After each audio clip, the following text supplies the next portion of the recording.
पुरुष ना ये ना सोचे कि मैं ये हूं, मैं सब कुछ हूं, नहीं। हम सब 50-50 हैं। बैंक का लॉकर तब खुलेगा, बैंक का ताला तब खुलेगा जब दोनों चाबी एक साथ मिलेंगी।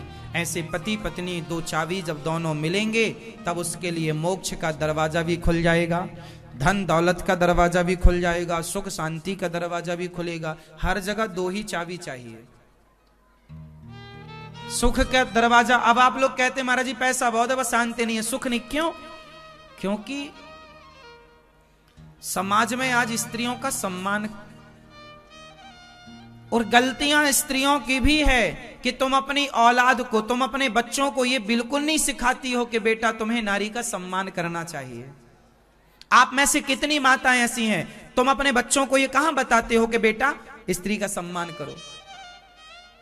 कब तुमने सिखाया? तुम्हारा बेटा, तुम्हारा बेटा यदि तुम्हारी बहू के साथ बैठ करके यदि थोड़ा हंसने लग जाए, मजाक करने लग जाए, वो पति पत्नी दोनों एक दूसरे, यदि पति अपनी पत्नी के बाल आज सुलझाने लग जाए ना, यदि पति अपनी पत्नी के बाल सुलझाने लग जाए तो मां क्या कह देगी? अरे जोरू का गुलाम है। बहन क्या कह देगी? जोरू का गुलाम है। पड़ोसन क्या कह दे? अरे जोरू के गुलाम है। जो देखेगा वो ये कहेगा कि जोरू का गुलाम है।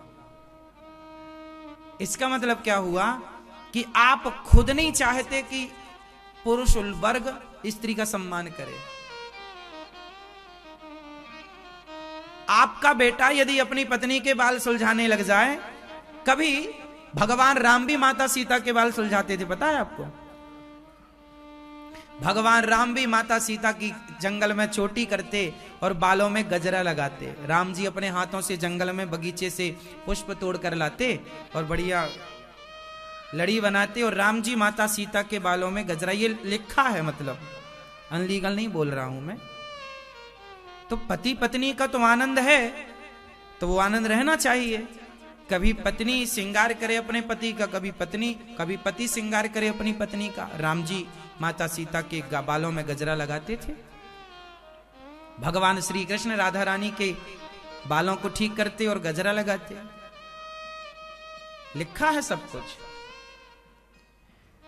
लेकिन आप करने लग जाओ तो आपके लोग क्या बोलेंगे? अरे जोरू का गुलाम। अरे भाई, नारी का सम्मान करना सिखाओगे तो वो नारी का सम्मान करेगा। करने दो ना उसे सम्मान। हम ये नहीं कहते कि तू अपनी पत्नी का सम्मान कर और मां का। नहीं नहीं, नारी जाति जिस रूप में तुम्हें मिल जाए। नारी के कितने रूप होते हैं आप बताओ? नारी के कितने रूप होते हैं आप बताओ? पता ही नहीं है तो सम्मान कैसे होगा? आप बताओ, नारी के कितने रूप हैं? नहीं पता? लो, जब पता ही नहीं है तो सम्मान की तो छोड़ दो आप। नारी के कितने रूप हैं ये भैया बताएंगे। मैया के बगल में भैया,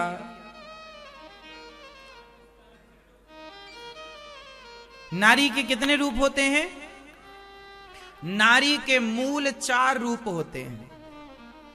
पहला रूप है मां, दूसरा रूप है बहन, तीसरा रूप है पत्नी और चौथा रूप है बेटी। नारी के 4 रूप हैं, टोटल 4। या तो नारी आपके पास आपके मां के रूप में होगी, आपके बगल में कोई नारी बैठी है ना, तो या तो वो आपकी मां होगी, या तो आपकी बहन होगी, या तो आपकी पत्नी होगी, या तो आपकी बेटी होगी। दादी, नानी, फूआ, मौसा ये तो अलग है ही, इसमें कोई। लेकिन अब बुआ भी मां तुल्य है। मां में सब आ गई, फिर मां में मौसी भी आ गई। मासी मतलब मासी मां की तरह। तो मूल नानी भी मां की तरह है और दादी भी मां की तरह है। ये सब मां की गिनती में आएंगी। ये दादी, नानी और मौसा और मौसी और फुआ और ये नहीं, मां के में सब आ गई फिर। लेकिन नारी के मूल कितने रूप हैं?